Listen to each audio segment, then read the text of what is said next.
朋友們，大家好！今天我们来逛的是南京人耳熟能詳的莫愁湖公園。如果你只知道這裡是個散步遛彎的地方，那今天我一定要告訴你，莫愁湖其實是一個隱藏在城市裡的老前輩。他的年齡比大多數南京的居民區都要大，甚至比南京的很多城牆都要早。現在是12月上旬啊，天氣已經開始逐漸冷了。莫愁湖現在是一個免費的公園。莫愁湖的名字很特別啊，莫愁2個字啊，聽上去像勵志雞湯，不愁不煩，保持快樂。但實際上，這個名字後面還是有一個非常淒美又浪漫的故事的。相傳古時候啊，在秦淮河畔有一個長得很漂亮的女的吧，姓陸，叫莫愁，嫁給了一個年輕體弱的书生。书生被派去邊疆做官，之後就夫妻2地分居吧。莫愁就天天站在湖邊等她的丈夫歸來，眼淚都流乾了，人也憔悴的就像風裡面的柳樹枝一樣。故事的最後呢，她老公戰死沙場了。莫愁得知噩耗之後，投湖殉情。聽上去特別虐心啊！歷代文人就喜歡把這種地方冠上凄美的悲情故事。所以這個就叫莫愁湖，但其實民間還是有很多不同說法的。說莫愁其實是一個爽朗，然後能歌善舞的姑娘。莫愁就因為她天天唱歌啊，無憂無慮，大家覺得都太快樂了，所以就叫她莫愁女。這個一個悲一個樂，你想相信哪一個？我嘛更願意相信第2個吧。南京這座城市啊，經歷過戰爭洪水，朝代的輪換，但骨子裡還是願意享受生活的美好的。你看今天冬日的午後，生意很好啊，全是人。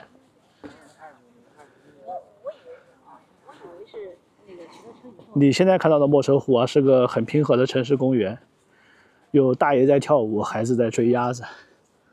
今天沒什麼情侶，所以也沒人划船。但如果就是你可以穿越到1500年前啊，你就會被眼前的景象震驚到的。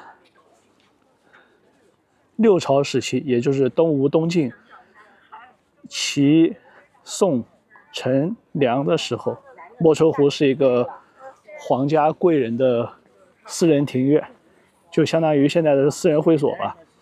皇親國戚就在這裡建釣魚台、種芙蓉、造假山。湖裡放的也不是普通的魚，而是貢品的魚。唐代詩人就寫過：莫愁女兒湖上山，薄暮閒行獨倚欄。這裡當時是一個高端的休閒會所。你以為它就是一個小湖，其實歷史上莫愁湖大得離譜，它甚至可以直接通到秦淮河。古人從這裡坐船，它可以漂到夫子廟。相當於住在就帶有私人碼頭的別墅區啊。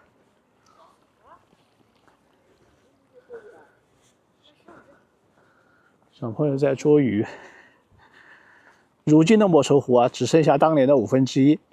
當你站在這個湖邊看這個柳樹蘆葦的時候，那種站在煙火裡面帶一點貴氣的感覺，其實你依舊可以感受到。你看水鳥。哇，抓到一隻魚！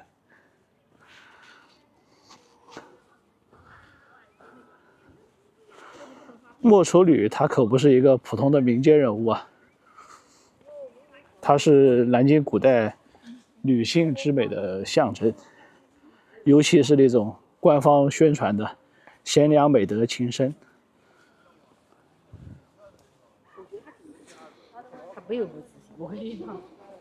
在古代的南京啊，姑娘出嫁之前，母親都会教她唱莫愁歌，寓意婚姻幸福，生活美滿。甚至有人說啊，南京女人的柔美和坚韌就藏在莫愁女的故事裡面。這個算什麼？算是給過去的女性一個無形的枷鎖吧。哇，你看這個。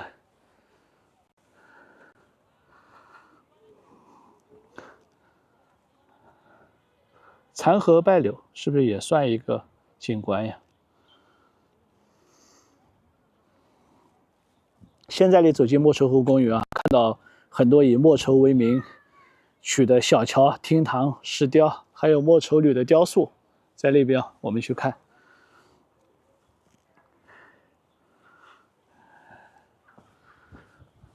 那个莫愁女的雕塑还是非常灵动的。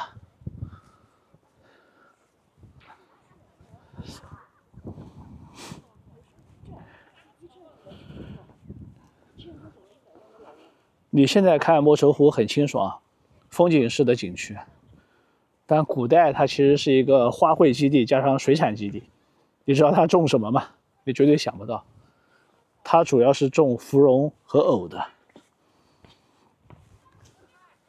歷史裡面寫的莫愁湖是芙蓉甲天下，意思就是這裡的芙蓉花放在全國都能排到前幾名的。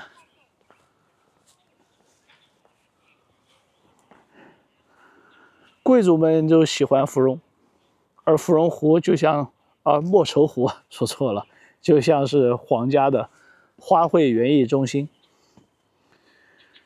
這裡還有藕田，你沒有聽錯，莫愁湖古代的藕啊，它是又大又甜的，是貴族餐桌上的必備，算是原產地保護吧。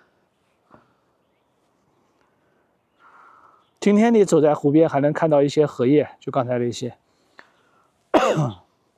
這個算是幾百年前的藕產業的農業傳統的延續吧。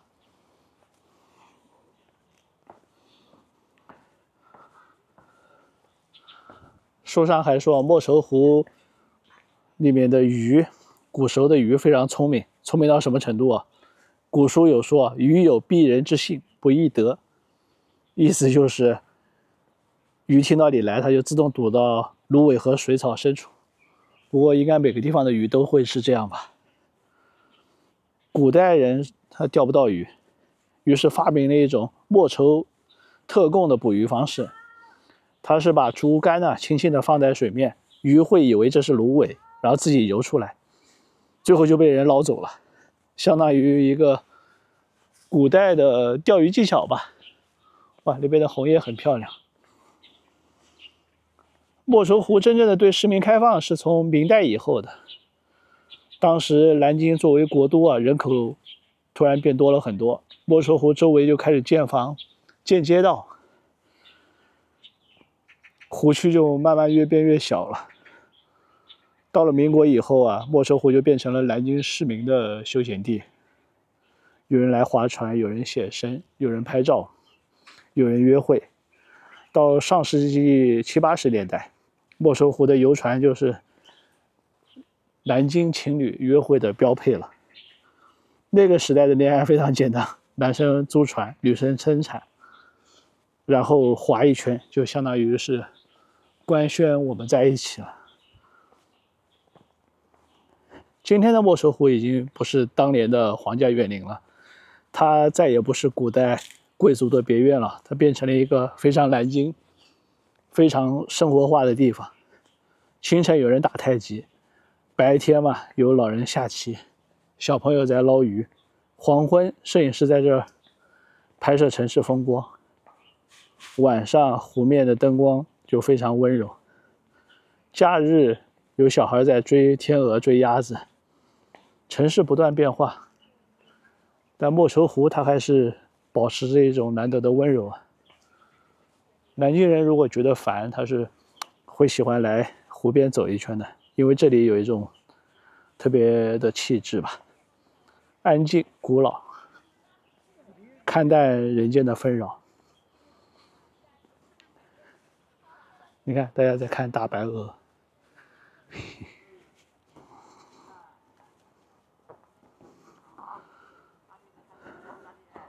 如果你也有機會到莫愁湖來走一走，我推薦你可以到這兒靜靜的看看白鵝。這裡春天有桃花，夏天有荷花，秋天有桂花，冬天有臘梅。最後要告訴你，南京的落日非常溫暖，就像城市裡給你的小獎勵。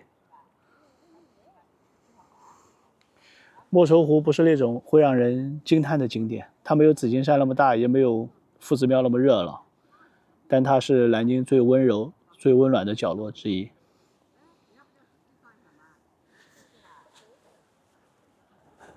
1000多年來啊，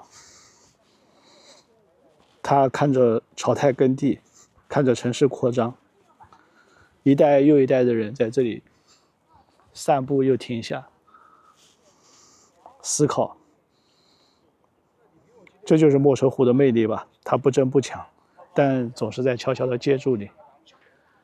遠處的紫峰你能看到嗎？好吧，今天就到這裡了。歡迎你來到這個樂遊中國，有空關注一下，謝謝謝謝。